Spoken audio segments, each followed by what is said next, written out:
சுவைத்தவர் நெஞ்சுமெல்லாம் சமைத்தவர் நிலைத்திட எங்கேயும் ஸ்ட்ராங் கட்டு பெருங்காயம். ஆளுநருக்கும் தமிழ்நாடு அரசாங்கத்துக்கும் ஒரு அண்டர்ஸ்டாண்டிங்கு, ஒரு பிடிப்புணர்வு இல்லை. அவர் ஒரு பக்கம் இருக்காரு, இவர் ஒரு பக்கம் இருக்காரு. ஆளுநர் தேவைங்கிறது we have to review the constitution. சிம்பிளாக ஆளுநர் பண்ணுற ஃபங்க்ஷனை சீஃப் ஜஸ்டிஸ் அது ஹைகோர்ட் கேன் do. மகாராஷ்டிராவில் முதல்ல தேசிய கீதம் பாட்டு அப்புறம் கடைசியிலையும் தேசிய கீதம் பாடுறாங்க. அதே மாதிரி தமிழ்நாட்டில் பாடல அப்படின்றது ஏற்புடையதாக இல்லை. According to the Constitution section of Section 51 Clause A, Subclause A, everybody has to respect this national flag, national anthem. Okay. So யார் அதை ரெஸ்பெக்ட் பண்ணலையோ அவங்களுக்கு தக்க தண்டனைகள் கொடுக்கணுன்றதும் அவங்க போட்டிருக்காங்க. ஆளுநரோட இந்த நடவடிக்கை வன்மையாக கண்டிக்கத்தக்கது, சிறுபிள்ளைத்தனமானது. எடுக்கிற முடிவு கிடையாது, ஆளுநராக எடுக்கிற முடிவு கிடையாது. மேலே சூத்திரக்காரி இருக்கார் கிருஷ்ண பரமாத்மா, அவர் எடுக்கிற முடிவு தான் இவர் சொல்லணும். மில்கி மிஸ்ட் பன்னீர். சின்னம்பலம் நேயர்களுக்கு வணக்கம். நான் உங்கள் லுகேஷ். நேற்று சட்டமன்றத்தில் ஆளுநர் தமிழ்நாடு அரசின் உரையை வாசிக்காமல் வெளியே சென்றதை பற்றி மக்களிடம் கேட்டு தெரிந்திப்போம் வாங்கள். நேற்று சட்டமன்றத்தில் ஆளுநர் தமிழ்நாடு அரசினோட உரையை வாசிக்காமல் வெளியில் சென்றது நீங்கள் என்ன நினைக்கிறீங்க? ஆக்சுவலி பார்த்தீங்கன்னா அவர் என்ன சொல்கிறாருன்னா, பிஃபோர் என்னோட ஸ்பீச்சுக்கும் ஆஃப்டர் என்னோட ஸ்பீச்சுக்கும் national anthem has to be பிளேடுன்னு சொல்கிறாரு. But according to the Tamil Nadu assembly பார்த்தீங்கன்னா நம்மளோட ஸ்டார்டிங் ஆஃப் த அசெம்பிளிக்கு நம்மளோட தமிழ் தாய் வாழ்த்தை தான் நம்ம போடுவோம், which is like respecting our motherland என்ற மாதிரி. So once the governor finishes his speech அப்போ பார்த்தீங்கன்னா நேஷனல் ஆந்தம் ப்ளே பண்ணலாம். இன்ஃபேக்ட் இப்போ பார்த்தீங்கன்னா திரிபுராவில் for the first time March 2018 தான் first time national anthem play பண்ணியிருக்காங்க. அது வரைக்கும் அவங்களோட ஸ்டேட் அசெம்பிளியில் எந்த இதுவுமே அவங்க ப்ளே பண்ணது கிடையாது நேஷனல் ஆந்தம். அண்ட் மோரோவர் பார்த்தீங்கன்னா like even in Nagaland February 2021 தான் கவர்னர் RN ரவி வந்தப்போ ஃபார் த ஃபர்ஸ்ட் டைம் அந்த சார் வந்தப்போ தான் அவங்க first time national anthem play பண்ணியிருக்காங்க. பிஃபோர் தட் அவங்க ப்ளே பண்ணதில்லை. So one state assembly has its own conventions. So அவங்கள அதை பண்ணாமல், அது ரெஸ்பெக்ட் பண்ணாமல் நீங்கள் இப்படி தான் நடக்கணும், அப்படி தான் நடந்துருக்கணும்னு சொல்கிறது இஸ் கைண்ட் ஆஃப் டிஸ்ரெஸ்பெக்டிங் தான். அண்ட் மோரோவர் நான் ஒரு நியூஸ் சேனலில் பார்த்தப்போ அவங்க என்ன சொல்லியிருந்தாங்கன்னா, இந்த மாதிரி தமிழ்நாடுல இருக்க இப்போ ஒரு ரீசெண்டான ஒரு சோஷியல் இஷ்யூவை லிங்க் பண்ணிட்டு this political government is involve in that in one way or the other. So because of that எனக்கு அதுவும் பிடிக்கலன்ற மாதிரி. அதுக்கும் இதுக்கும் எந்த சம்மந்தமும் இல்லை. Social issue is something different, Tamil Nadu அசெம்பிளின்றது something different. Everything has to be treated differently. So இதை ஒரு மாதிரி பார்க்கும்போது அதுக்கு என்ன ரெஸ்பெக்ட் கொடுக்கணுமோ அதை அவங்க கொடுத்துருக்கணும். அதுதான் நான் ஃபீல் பண்ணுறேன். ஆளுநரோட செயல்பாடு குறித்து தமிழ்நாடு மக்களை அவமானப்படுத்துகிற மாதிரி இருக்குன்றது திமுக அரசு சொல்கிறது உண்மையா? I feel it that way because ஒரு அசெம்பிளின்றது தமிழ்நாடு அசெம்பிளினா it is comprised of the government of Tamil Nadu. Government of Tamil Nadu பார்த்தீங்கன்னா we the people are the government. Government is for the people, of the people and by the people தான். So நம்ம தான் government, government தான் நம்ம. Government அவமதிக்கிறது obviously people அவமதிக்கிற மாதிரி தான். According to the Constitution section of Section 51 Clause A, Subclause A, everybody has to respect this national flag, national anthem. Okay. So யார் அதை ரெஸ்பெக்ட் பண்ணலையோ அவங்களுக்கு தக்க தண்டனைகள் கொடுக்கணுன்றதும் அவங்க போட்டிருக்காங்க. நம்மளோட அசெம்பிளிக்கு வரும்போது நம்மளோட தமிழ் தாய் வாழ்த்தையும் ரெஸ்பெக்ட் பண்ணணும். எனக்கு இப்படி தான் நீங்கள் பண்ணணும், ஃபர்ஸ்ட்டும் நேஷ்னல் ஆந்தம் போடணும், நான் முடிச்சக்கப்புறமும் நேஷ்னல் ஆந்தம் போடணுன்றது இஸ் சம்திங் அவங்களோட ராஜ்பவனில் ஃபாலோ பண்ணுறது. ஒரு ஸ்டேட்டுக்கு வரும்போது அந்தந்த ஸ்டேட் என்ன கன்வென்ஷன்ஸ் என்ன இது ஃபாலோ பண்ணுறாங்களோ procedures that has to be obviously followed. So இது பார்த்தீங்கன்னா கவர்னர் சார் எதுக்காக அப்படி பண்ணாங்கன்றது எனக்கு ஐடியா இல்லை. பட் இதை பண்ணது நம்மளோட கவர்மெண்ட்டையும் நம்மளையும் அவமதிக்கிற மாதிரி தான். In one way or the other.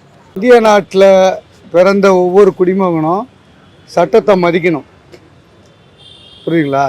அது யாராக இருந்தாலும், சாதாரண சிவிலியன்ஸ்லேருந்து ராஷ்டிரபதி வரைக்கும் இந்த சட்டத்தை மதிக்கணும்.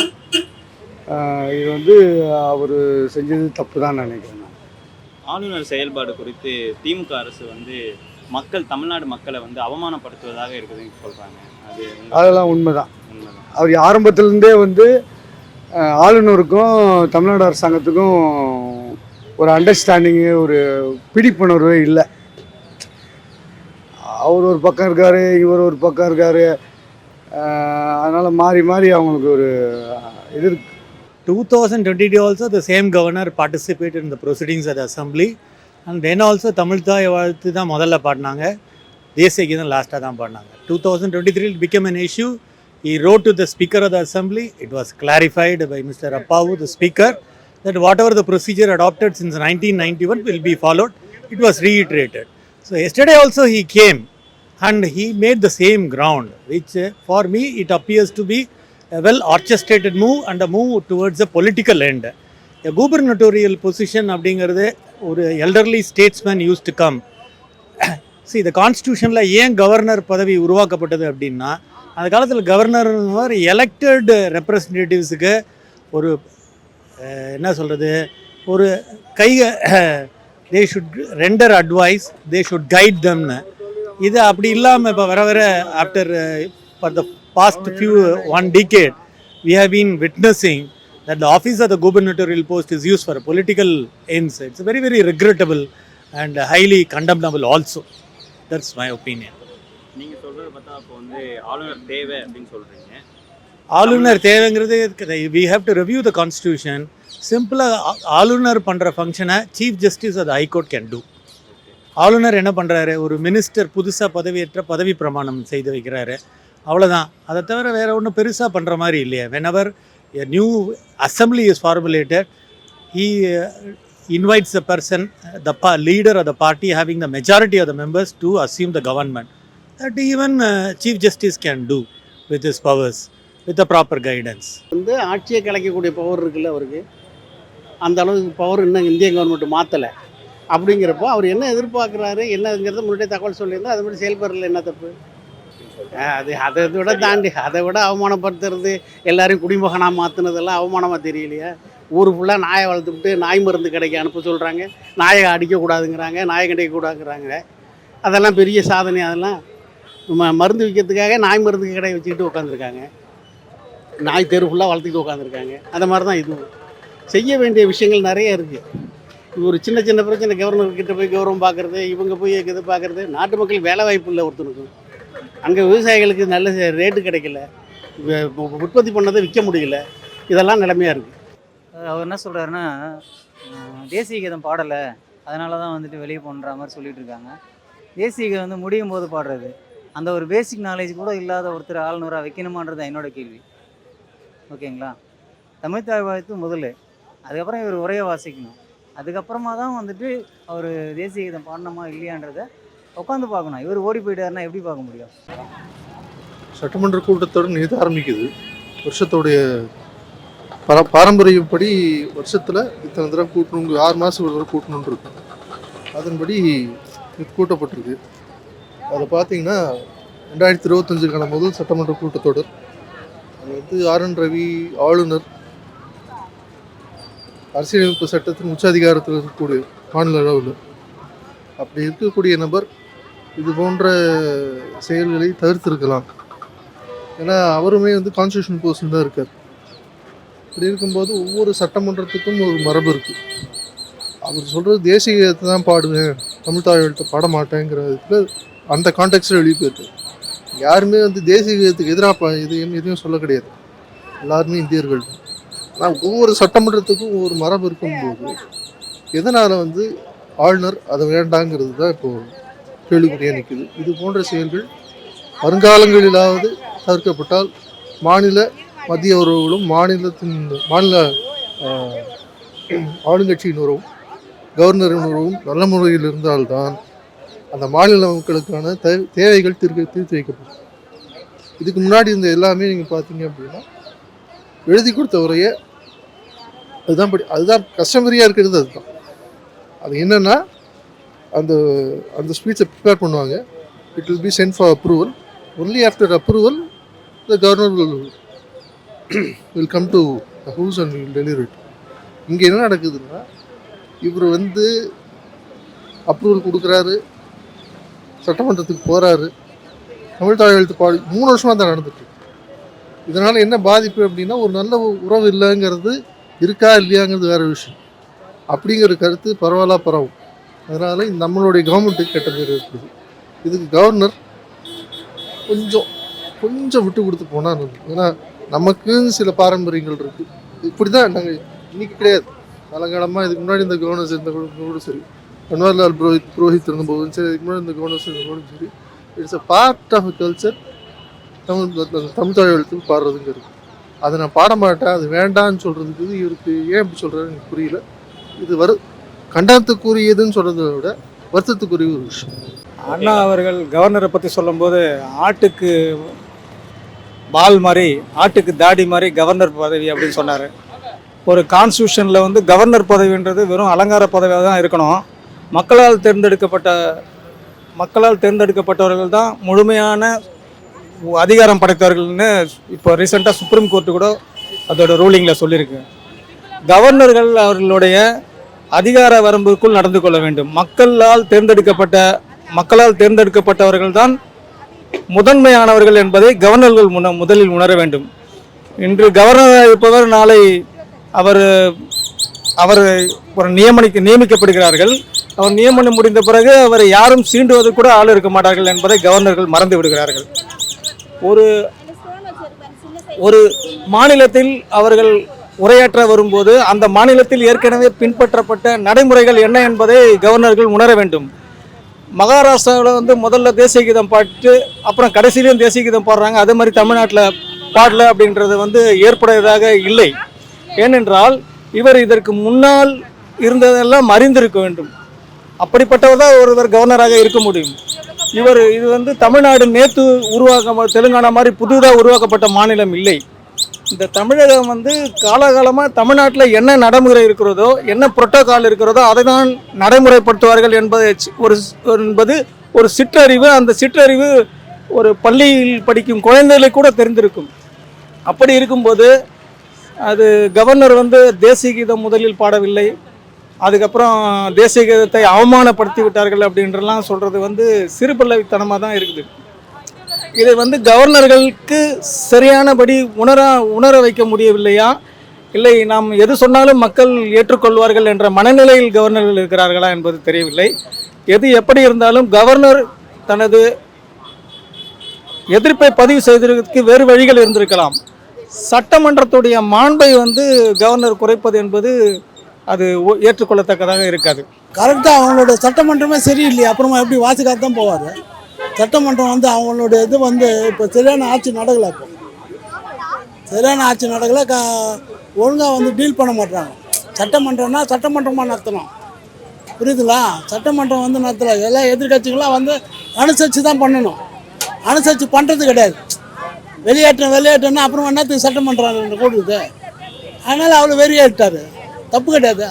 திமுக அரசு அதை தான் சொல்லுவாங்க. ஆளுநர் வந்து ஆளுநர் அந்த காலத்தில் இருந்தவங்களாம் ஆளுநர்லாம் அனுசரித்து தான் போனாங்க. தலைவர் காலத்துலேருந்து எம்ஜிஆர் காலத்துலேருந்து அனுசரித்து தான் போனாங்க. எந்த காலத்துல கே சார்ந்த எவ்வளோ பேர் இருந்தாங்க, அதெல்லாம் அனுசரித்து தான் போனாங்க. யாரும் அனுசரிக்காத போல எந்த கவர்னரும்.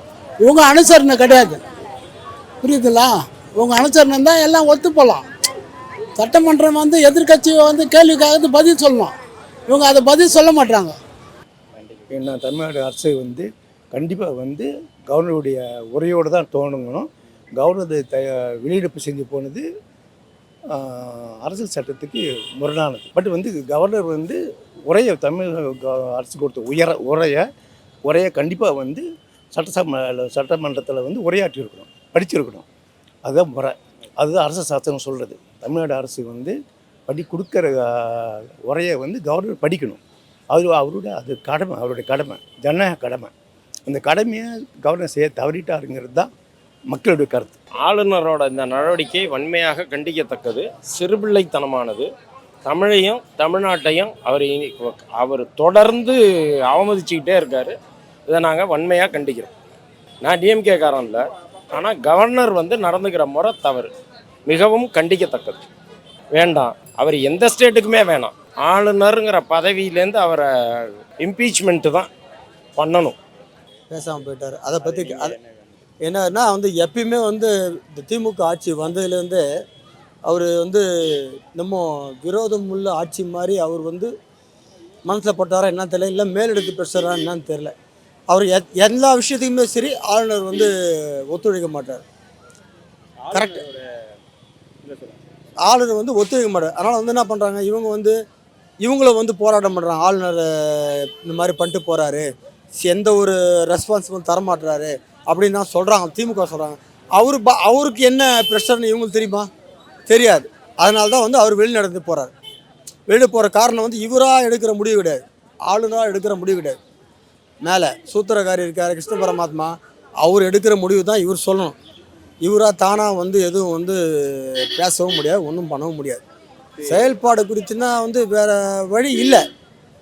அவர் போஸ்டிங்கை தக்க வச்சுக்கணும். இது அவர் போஸ்டிங்கை தக்க வச்சுக்கணும். அதனால் வேறு வழி இல்லை. சொல்கிற கேட்டு தானே ஆகணும். நான் இப்போ எனக்கு கீழே 10 பேர் இருக்காங்க, நான் சொன்னேன் நீ கேட்டு தான் ஆகணும். அப்படின்னு என்ன பண்ணுவீங்க? வேறு இடத்துக்கு மாற்றிடுவாங்க. அவராக தானாக பேச முடியாது. தன்னிச்சையாக எந்த ஒரு அதிகாரமும் அவரால் பேசவும் முடியாது அவரால். அதனால தான் வெளிநடப்பு செஞ்சுட்டார். கேட்டிருப்பாங்க என்ன கதை ஏது கதைன்னு மேல் இடத்த கேட்டிருப்பாங்க, இவரும் சொல்லியிருப்பார். அதனால தான் வந்து அவர் வந்து வெளிநடப்பு செஞ்சார். அவருடைய சஜஷன் பிரகாரம் பார்த்தா வெளிநடப்பு செஞ்சிருக்க முடியாது. ஏன்னா ஏதாவது சொல்லிட்டு போகணும்ல, இன்ஃபர்மேஷன் என்ன சொல்லிட்டு தான் போகணும். சொல்லாமக்கெல்லாம் போனார்னா மேலெடுத்து ப்ரெஷர் தான். RN ரவி அவர்கள் வந்து திரும்பி வரலாமா? எனக்கு தெரிஞ்சு தேவையே கிடையாது, முதலமைச்சரே போதும். அதை பற்றி எனக்கு ஒப்பீனியன் இல்லை சார். ஏன்னா அது வந்து it is a prerogative of the president of India to appoint the president. Already அவரோட டேர்ம் முடிஞ்சு போச்சுன்னு ஒரு நியூஸ் இருக்குது. ஸோ அதை வந்து எக்ஸ்டெண்டும் பண்ணலை government of India. So and they have not been recalled also. So அது வந்து it is a prerogative of the president of India. So இந்த ஈவெண்ட்டை பற்றி நீங்கள் கருத்து கேட்டீங்க, நான் கருத்து சொன்னேன். As per the rule of the law, as per the tradition, we are only responding to the issue. We are not against RN Ravi. We are not supporting the government. We are only commenting on the issue that has happened yesterday. தமிழ்நாட்டுக்கு இல்லை, அப்புறம் இந்திய சட்டப்படி கொண்டு வந்தது தானே அது governor.